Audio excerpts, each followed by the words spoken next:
And the fact that government is so much more powerful and so much more important now than it's ever been means that the potential for disaster is so much greater than it's ever been in the past. Here at Liberty and Finance, we're licensed brokers with Miles Franklin. We are standing by the inventory, ready to make sure you get what you need, even into the wee hours of night and on weekends, because preparedness doesn't stop. Call us 1-888-81-LIBERTY. That's 1-888-815-4237.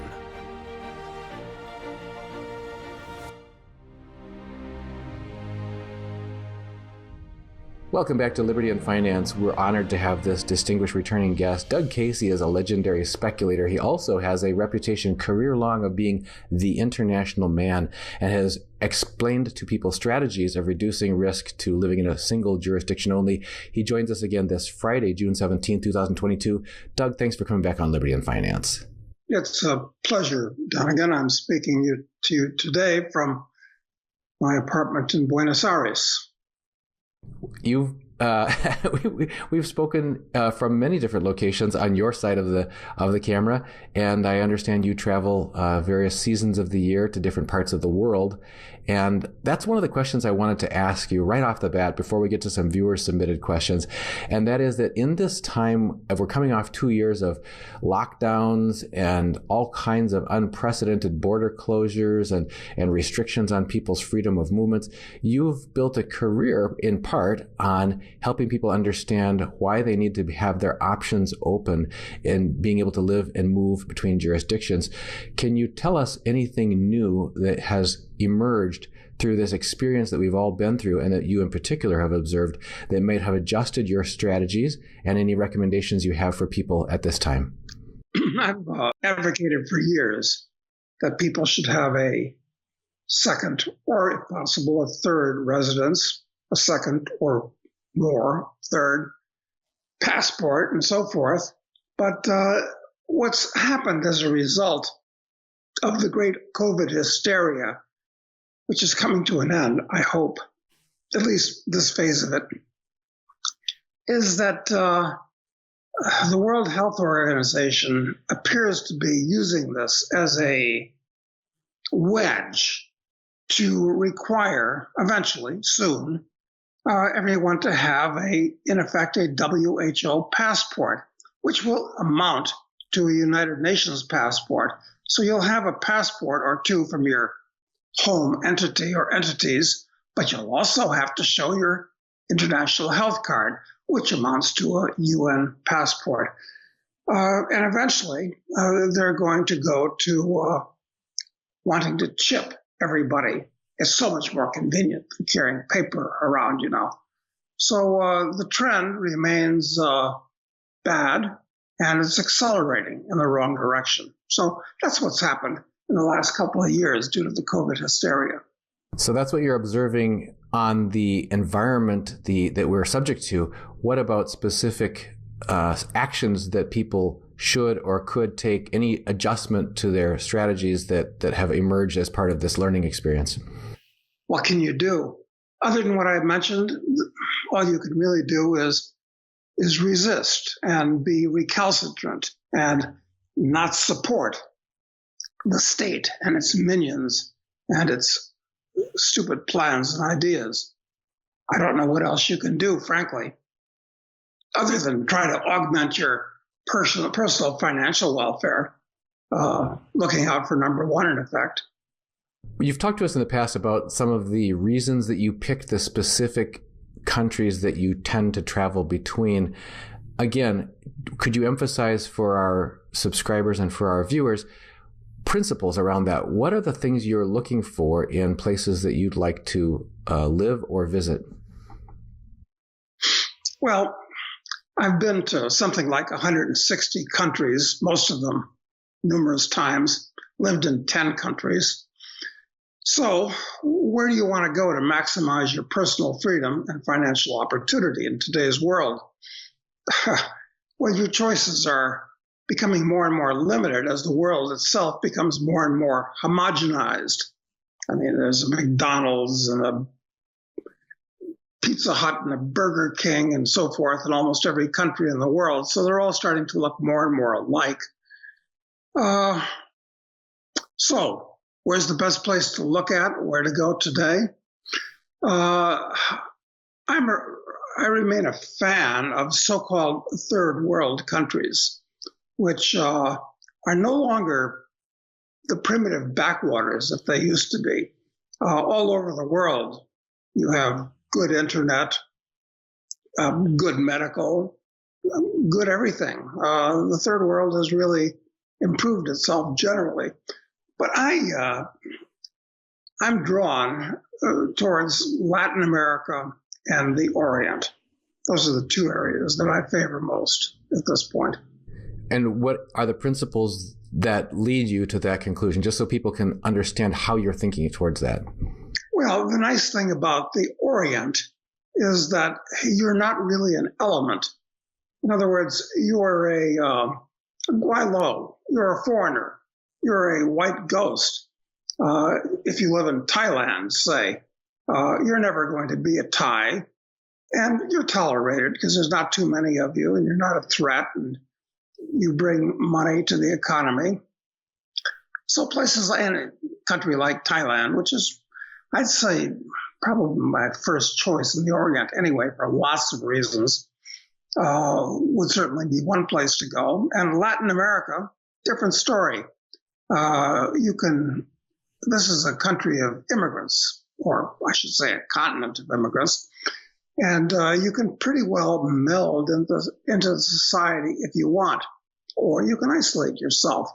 So depending on the way the world conditions are, I'd say those are your two best alternatives. I'm a big fan of Africa.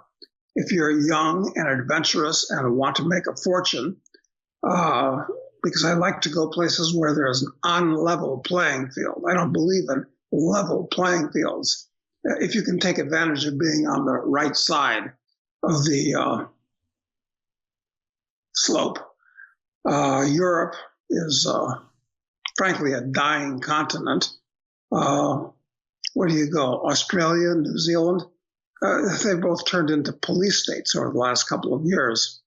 So there's a lot of oddball places that you can go. I mean, like independence movements in strange places like Bougainville, part of Indonesia, kind of, but maybe kind of not. So there's all kinds of strange places that you can look, but your life would change radically going to a place like that. That actually is backward. So you mentioned about whether or not you can assimilate and kind of, become the gray man or stand out in any of these places.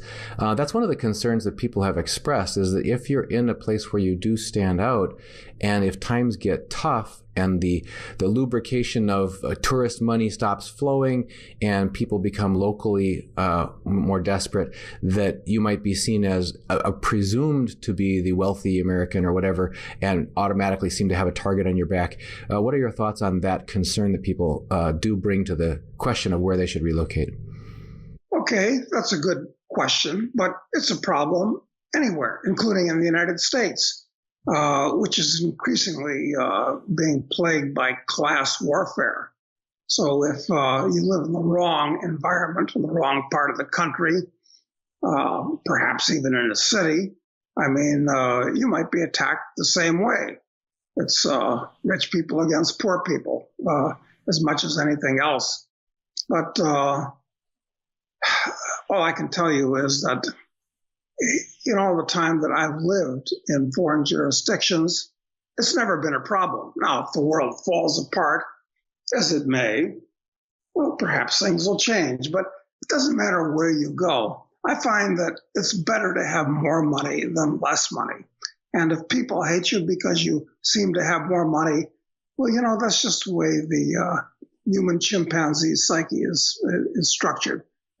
It's not a reason to have less money so that you fit in with the hoi polloi, if you follow me.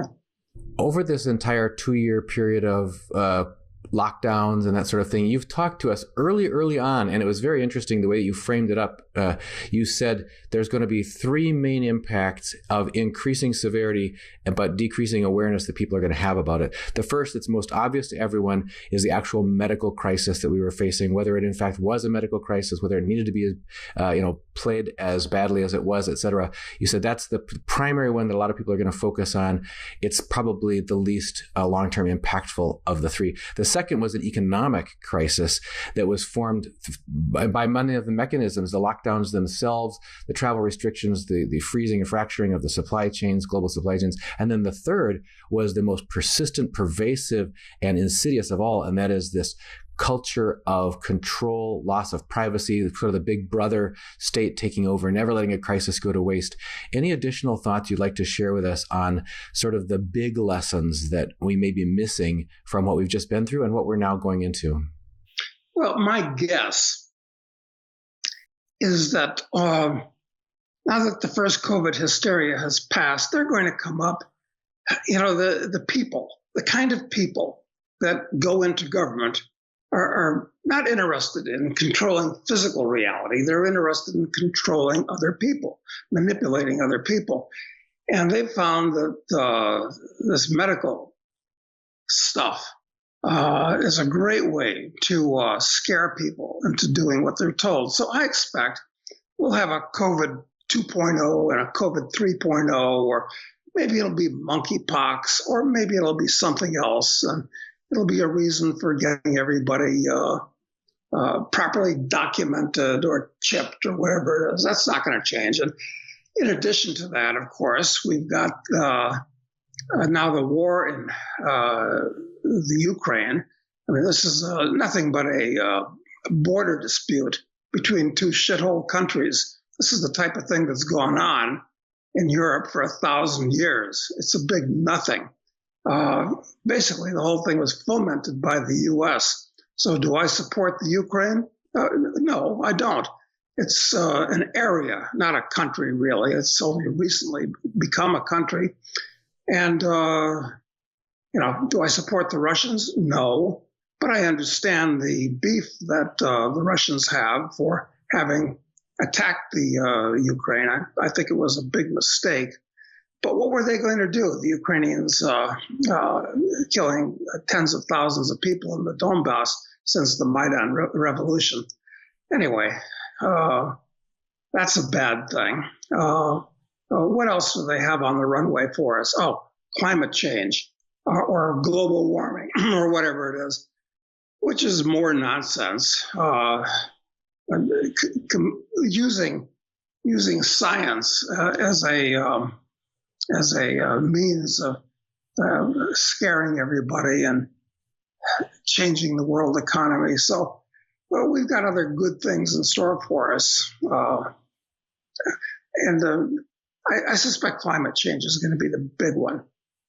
Oh, you got me excited for a minute there. I thought you said when we got good things in store for us, you were going to tell us some of the glimmers of hope you see on the horizon that keep you thinking that there's something to counterbalance these factors that are working to remove people's freedoms, their privacy, et cetera.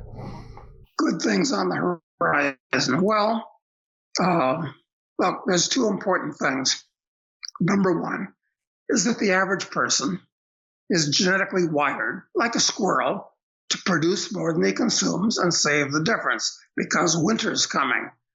And people will continue to do that. Unfortunately, they're all saving in their national currencies, which are basically pieces of toilet paper, including the US dollar, which is losing value at 10 to 15% per year. So that was one of the good things, that capital keeps accumulating and therefore things get better because of capital accumulation. But maybe that'll come to an end.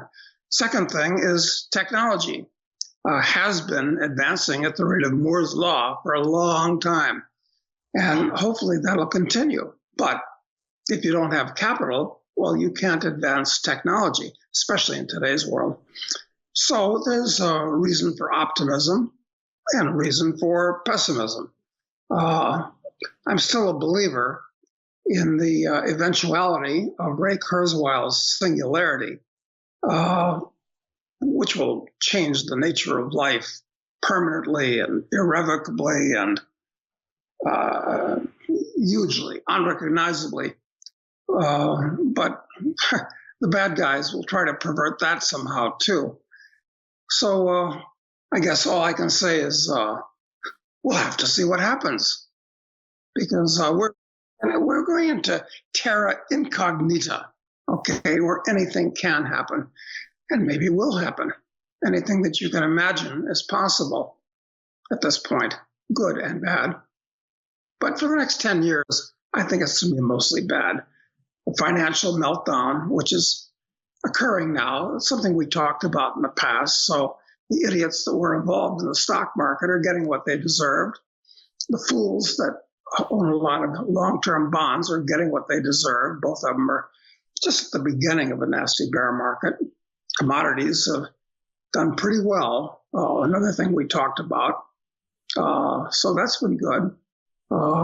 Gold has maintained its value. And as you'll recall, I've been saying for several years that in this area, 1800, 1900, in this area, gold is like reasonably priced.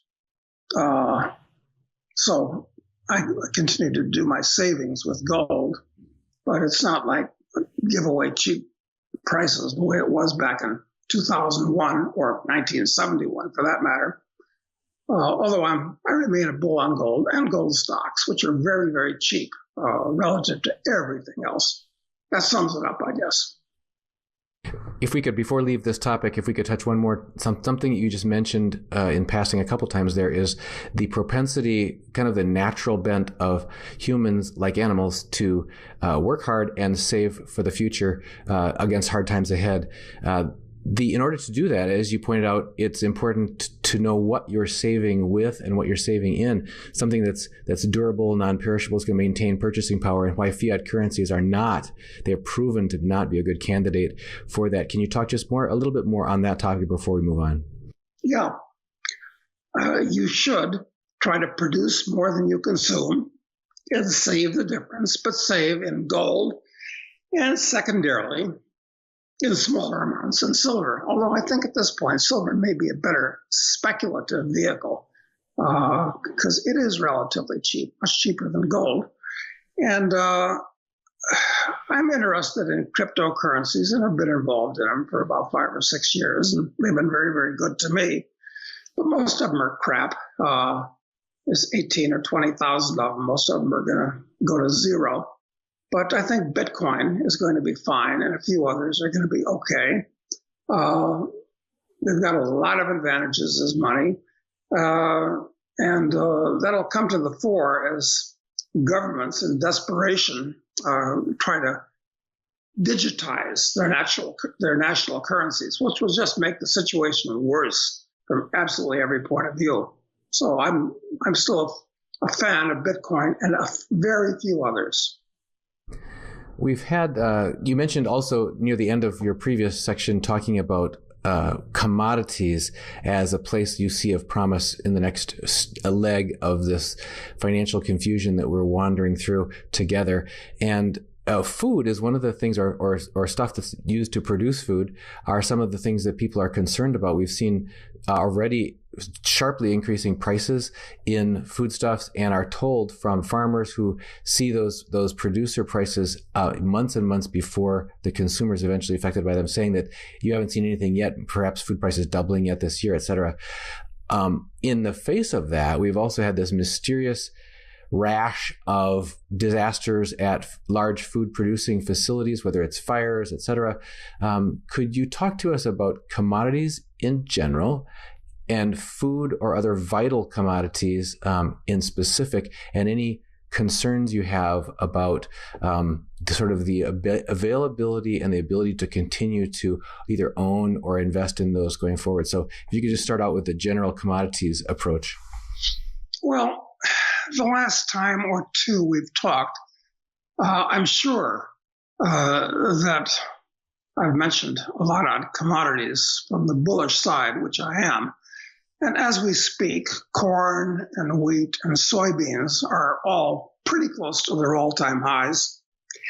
And all the commodities, the food commodities, have, well, they've about doubled. They've reached a new plateau level, so that I'd say that everything from sugar, coffee, cocoa, all of the commodities have kind of elevated to a new equilibrium level that we're going to look back on. So how bullish am I on food commodities at this point? Well, not as bullish as I was a year ago because they've all doubled. But I'm still bullish, looking to sell puts on them, basically. But that's one thing. So where can you go to hide? Well, look, the higher something gets, the riskier it gets when we're talking about commodities, because the cure for a bear market is, well, look, high prices are the cure for high prices, okay? So let's say if wheat and corn and soybeans, the big three, all doubled tomorrow morning, farmers would do anything they could to plant fence row to fence row and bring in bumper crops of all these things, okay? So are we going to have, getting back to the practical side of this, are we going to have food shortages worldwide? Well, this is hard to predict. We can talk about so many things. We can talk about the fact that corn production or the yields per acre have approximately quadrupled over the last 50 years. And is that progress going to continue? Well, I can give you a bull case and a bear case, but I can tell you this, that fertilizer and pesticides are important components of growing mass industrial crops, big monocultures. And these, the price of these things have all tripled in the last couple of years, tripled. And that kind of, farmers have to put that money up front to grow and to grow their crops. So a lot of them are cutting back, yields might fall. We're kind of in a twilight zone as we speak. But here's the big problem. It's that the more stressed the average guy gets with what he's got to pay for his beef, and incidentally, I'm bullish on cattle more than anything else right now, but another story. But the more stress the average guy has paying for stuff at the grocery, the more likely it is for politicians to try to do something. And whenever the government tries to do something, they absolutely make things worse every time. There's been talk by these idiots about putting on wage and price controls particularly because people have been losing ground in wages so much they can't do that. But price controls, and they'll try it on oil first.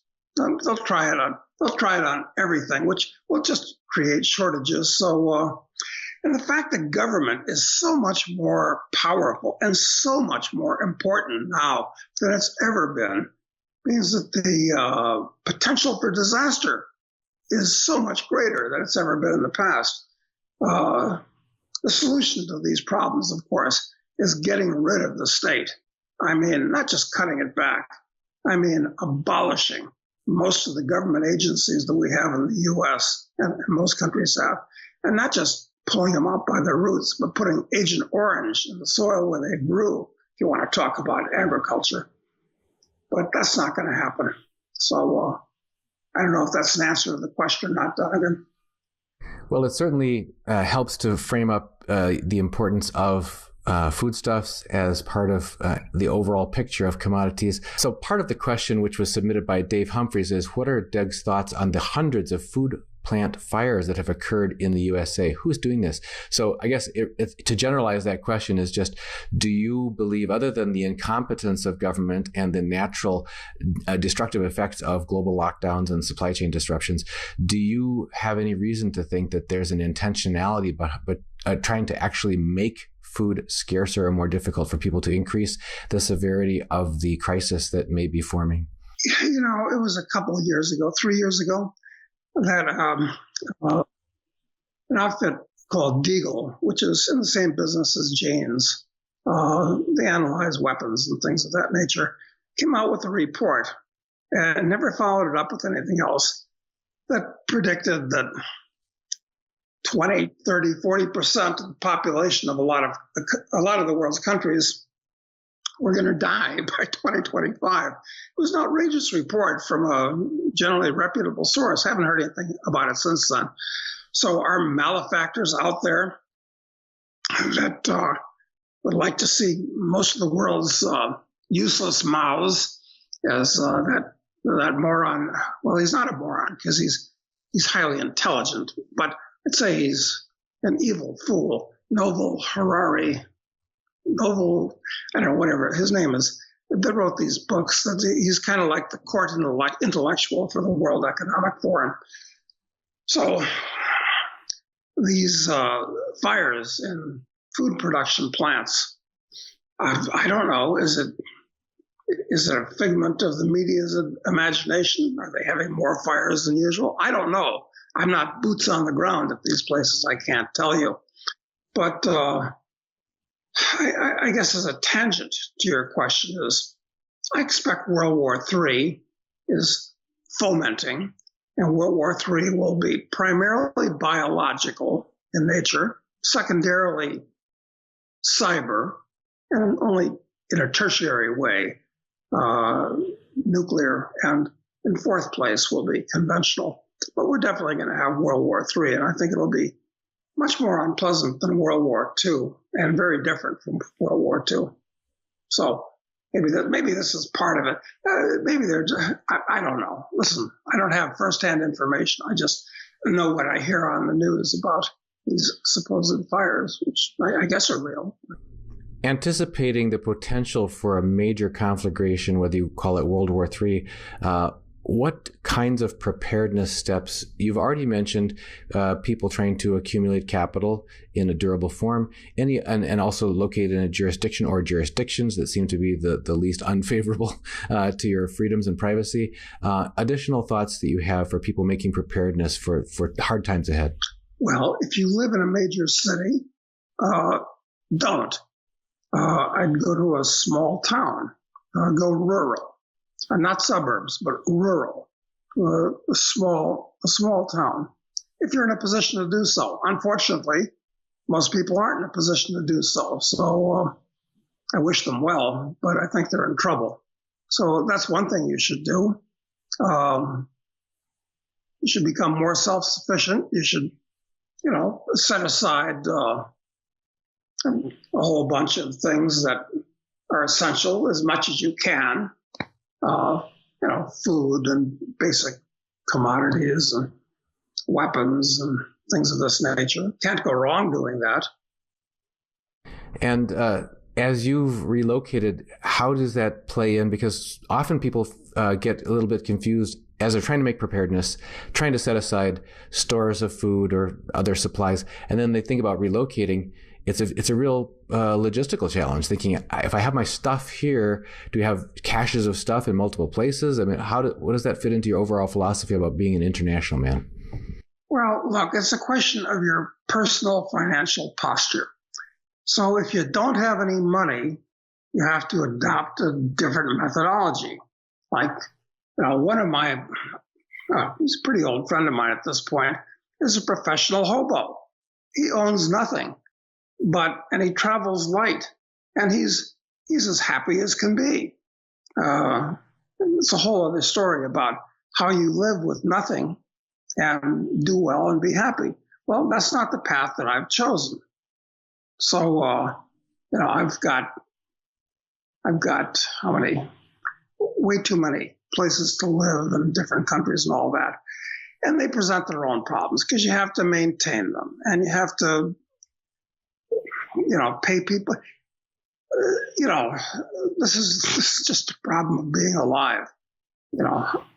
as we've talked about it with various guests and even my wife and I and our family members amongst ourselves, you realize that there may be no one perfect answer. You just try to find a pathway that's going to be workable for you. But definitely the process of thinking it through, talking it through, and taking some first steps does bear fruit. It gets you more prepared. I can't remember whose quote it was that any plan that you have itself is probably worthless, but the action of planning is priceless.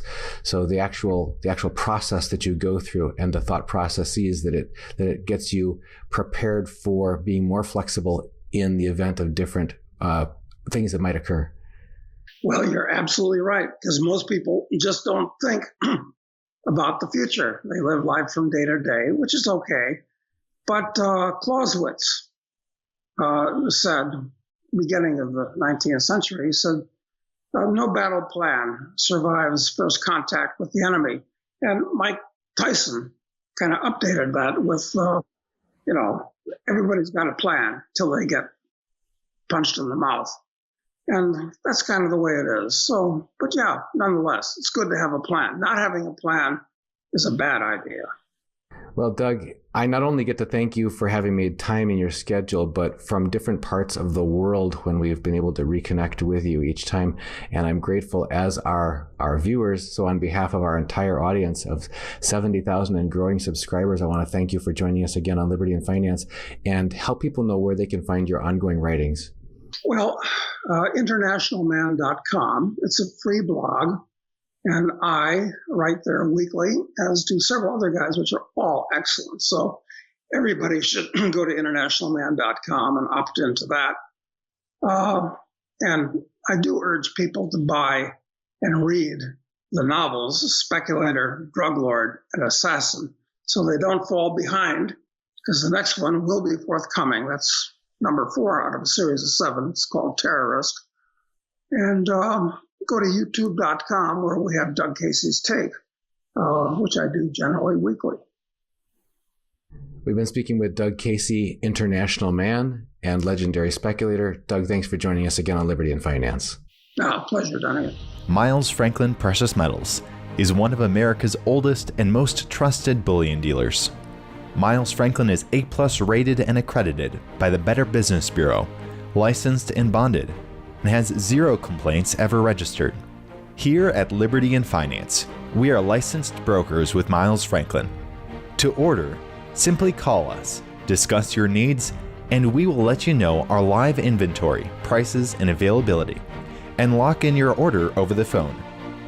Once your order is locked, the price is held for you regardless of market fluctuations, and the metals are reserved for you awaiting your settled payment. Within 1 business day of ordering, you will receive an email invoice detailing the order and payment instructions. Miles Franklin accepts payments by bank wire, ACH or electronic check, money order, check mailed priority mail, and cryptocurrency. The fastest forms of payment are bank wire and cryptocurrency. Upon settled payment, metals will ship out within 3 to 5 business days. You will receive tracking information via email. Domestic shipping charges are $15 for any order under 500 ounces of silver or 10 ounces of gold. For orders larger than that, domestic shipping is free. The package will be double boxed, fully insured, and labeled discreetly, with no indication of the contents inside. For your privacy, the name Miles Franklin will not even be on the package. To talk to myself, Elijah, my brother Kaiser, or my father Dunnigan, call 1-888-81-LIBERTY. That's 1-888-815-4237.